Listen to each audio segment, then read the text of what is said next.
Porque algumas polias, acontece isso aqui, ó. Quando a gente vai colocar a polia, fica raspando.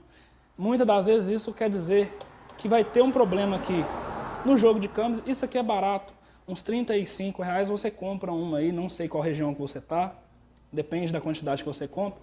E você vai, antes de colocar o parafuso, você puxa aqui o atuador e vê se ela vai centrifugar direitinho. No caso aqui, ó,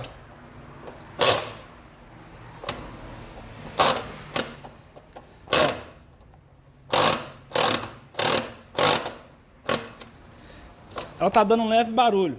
Isso significa que a gente vai ter que trocar o jogo de câmbio.